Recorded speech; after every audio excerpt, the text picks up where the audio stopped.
New year, new me, or so we say.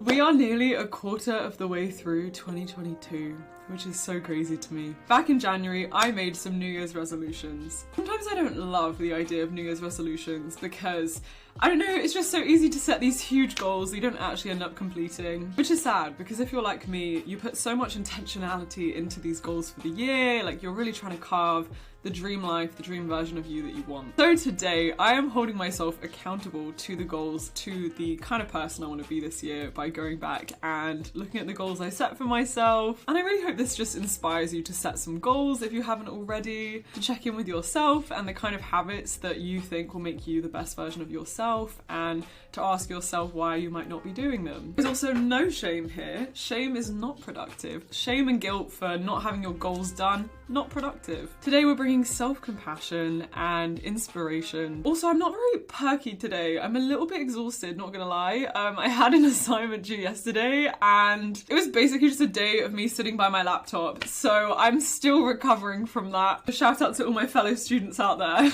Okay, so I made my 2022 goals and reflections on Notion, which is this productivity tool that I just generally swear by. I use it for uni, I use it for YouTube, I use it for everything. And the way I like to set my goals is by partitioning them into themes of my life. So fitness, health, skills, learning, YouTube, personal projects, academic. The first round of goals is fitness and health. Last year, I said that I wanted to continue doing yoga or meditation at least every other day. One of my goals for this year was to continue that. And similarly, because I'm vegan and want to be a health queen, I make sure to take vitamin B12 and vitamin D3 at least 3 times a week. I have it on my calendar. So far, I have been continuing these goals, which is good. I've been doing yoga since I was 15 because my mum's a yoga teacher. And it's just one of those habits that absolutely helps keep me sane. It's so incredible how you can have a yoga practice for whatever mood you're in. Days where I want to work out, I do like a powerful vinyasa flow. And then days where I feel so low and stressed and anxious, I'll do a practice where I'm just focusing on my breath and postures which are holding myself and creating a safe space for myself. It really takes me out of my head, out of my thoughts, and it sounds corny but feels like I'm connecting my mind and my body. People tend to think yoga is all about the posture and the flexibility and like, oh, can I get my leg over my head? But to me, yoga is so much more about the breathing. The pose is just another way to facilitate the way that the breath is moving through your body. And then daily meditation. So in December, I started using this amazing app called Waking Up. It's an app by Sam Harris, and the reason I love it is because it teaches you a lot about the metacognition of mindfulness, like what meditation is actually doing in your brain. It digs a lot into spirituality, but kind of from a scientific lens. And the way that the meditations are run feels like you're an experimenter. It's almost asking you questions to identify more about your own consciousness. And I love that kind of stuff. Like, I'm super interested in the brain and cognition. Yeah, it's just really changed my day-to-day life this year. And then get a gym membership in London and develop a workout routine 3+ times a week. I have not been going 3+ times a week consistently because the odd week I am dead from uni, quite honestly, and life takes over. But I think this is the most consistent I've been at the gym in my entire life. I know myself, and if I pick a gym too far away, I will not go. There's absolutely no way you're dragging me there. And so I go to a gym which is like a 5-minute walk away, and it's great. And my housemates go, so there's like this accountability. And I used to be really intimidated by the gym because it's just scary working out when everyone, it feels like they're looking at you, even though they're actually not. It's just this thing called the spotlight effect where you're so conscious of yourself, so you get anxious at other people looking at you, but really everyone else is just spotlighting themselves as well. I've really gotten over that fear a lot and learned how to use some of the equipment, and I just feel fit. So what can I say? Fitness queen right here, guys. I'm gonna change my channel theme soon. Be consistent with a skincare routine, yes. I look a bit tired and dead, but honestly my skin has been quite decent recently.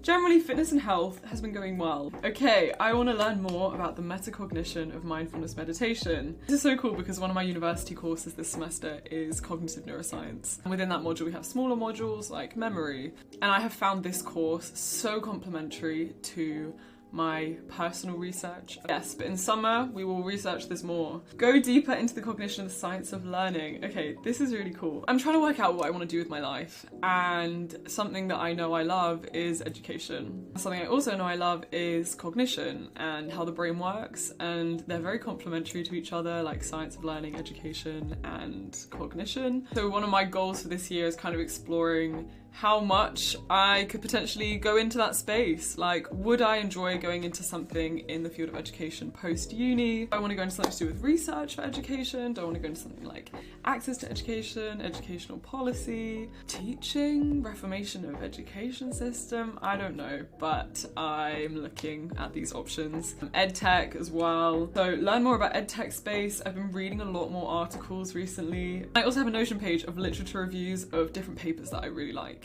and I want to consolidate them and make some kind of resource with it. Okay, this one, improve my German, and like it has a continue bubble, maintain my conversational German. My mum's Dutch, and German just feels so similar to Dutch, like it feels like such a homey language, and I really want to keep it up. Like I'm considering moving to Berlin a bit over summer just because I love that city. Last year I did a 3-month intensive German course online, and this is so cool because it actually brings me to the sponsor of today's video. I did a Lingoda course, and I chose their courses because one of my friends did it and she became fluent in German after doing one course, which is so insane. She worked so hard. Lingoda is without a doubt the best way I have found to learn a language. If you are serious about learning a language, whether it's for your GCSEs, your A-levels, or just because you want to be able to go to a country and speak to people, do Lingoda. Like, it's so good. Lingoda works in sprints, so you can either do 15 classes a month, which is like one every other day, or 30 classes a month, which is one every single day for 2 months. You take lessons online via Zoom, and it's so cool because they have 24/7 flexibility, so you can choose the time of the class every day and fit it in with your schedule, which if you're at uni like me is just great. You can pick the level that suits you, and all the Lingoda teachers are native, fluent in the language, and there are only ever up to 5 students in the class, which is so cool because it means you get your pronunciation corrected. It's not like French GCSE where there's like 35 people in a class. The learning curve is so steep, you get to practice speaking, and also it's just fun. Like, I genuinely loved going to the classes and getting to know people from all around the world. And what people tend to know Lingoda for, because it's such an insane offer, is that if you go to every single class, like you go to every single one of those classes every day, you can get up to 100% of your money back. You either get 50% of your money back or 100% of your money back based on the course that you choose. But like, wow, if you are dedicated to learning this language and you go every day, you literally don't pay for it. I am moving to Argentina in September, so one of my goals for summer is to pick up Spanish, to do a Lingoda course in Spanish. If one of your goals is to learn a language, I highly recommend signing up. The next sprint starts on the 21st of March, so you have to sign up soon. And using the link in my description or using the code JADE03 can get you 20 euros or $25 off. Go check it out. Thank you, Lingoda, for sponsoring today's video. Interesting. Learn more about NFTs, cryptocurrency, and intersection with the climate. I've been actively learning about this and reading articles.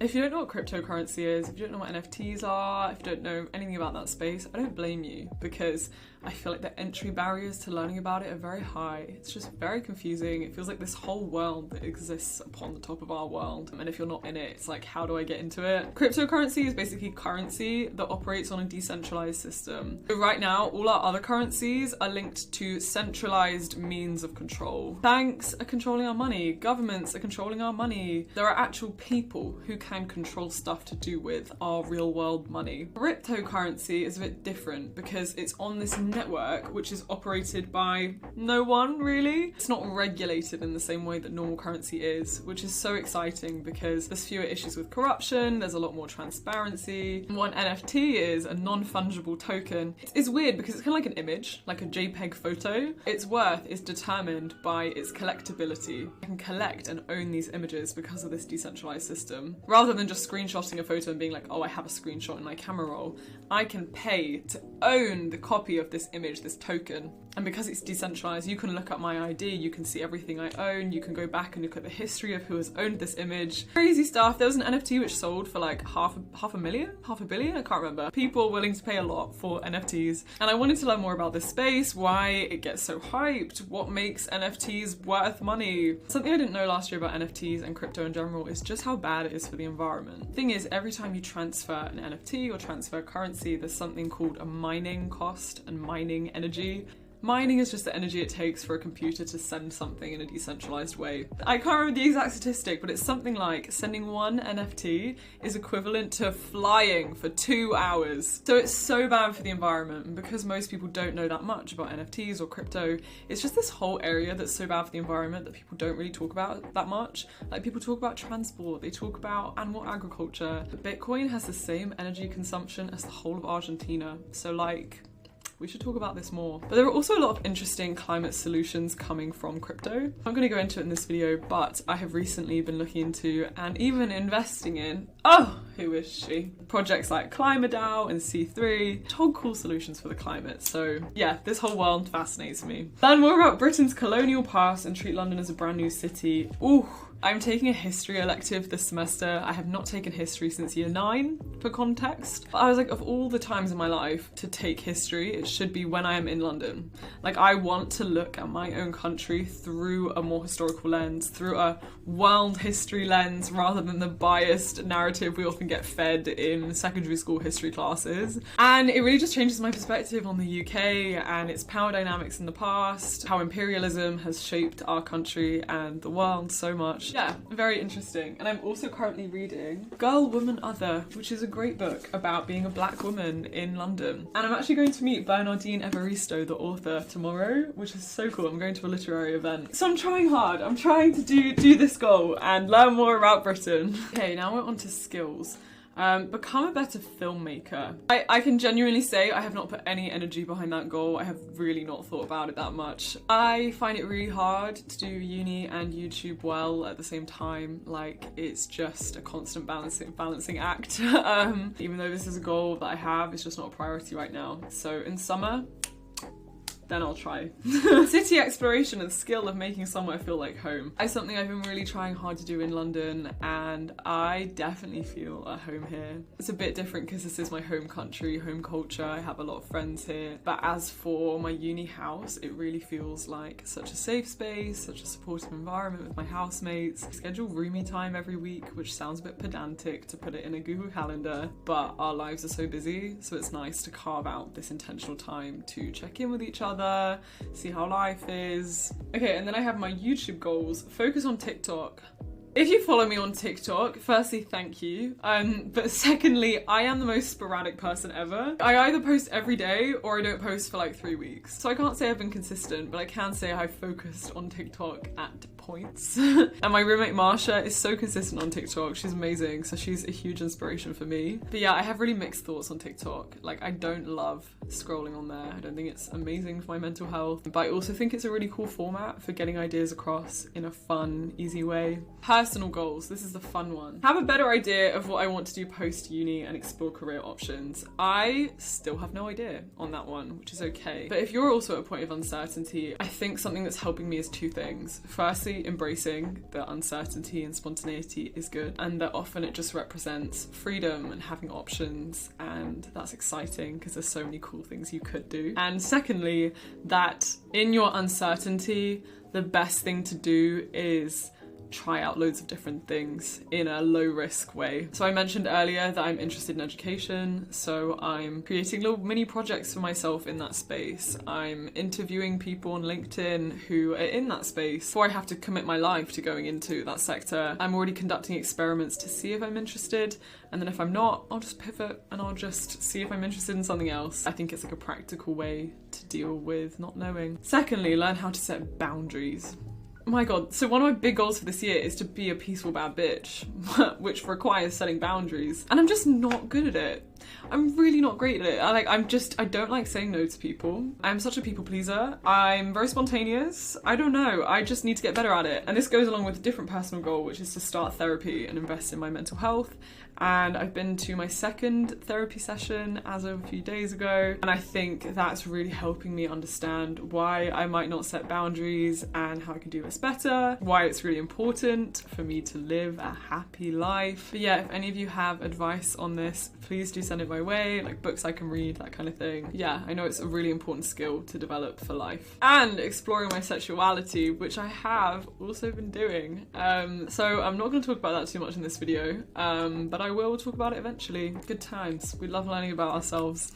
Personal projects. If you ever took part in my reset challenge, I'm pivoting off of that project and trying to turn it into an app. I have the most wonderful mini community of 150 of you who I've been in a group chat with for the last year or so, and I am just working on that on the side with these people, trying to turn it into something cool. So I'm so excited to see that flourish this year. Create an NFT drop. I did consider that, but I think now that I actually know more about crypto, I'm not that interested in making my own NFT drop. Like, it's just not the best thing for the environment, but I am still interested in the space. Yay! Okay, so those are my current reflections on my goals for this year. And as someone who's set goals for a few years now, I kind of know what works for me and what doesn't, and how to set things that I know I'll actually do. And I think checking in with these like lets me know that these are goals I actually do want to complete, because most of them have played a role already in my first 3 months of this year. I would love to know, what are some of the goals that you have for yourself this year?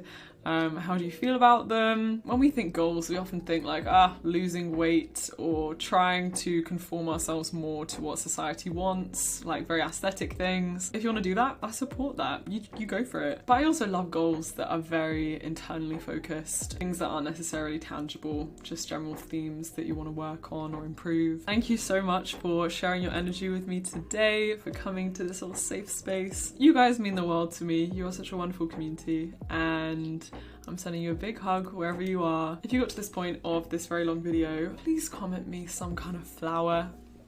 Spring is coming and it makes me so happy. Like, my casual magic today was walking along and seeing all the daffodils. Daffodils to me are just spring, and we're here, we're in it now. Have an amazing rest of your day. Bye.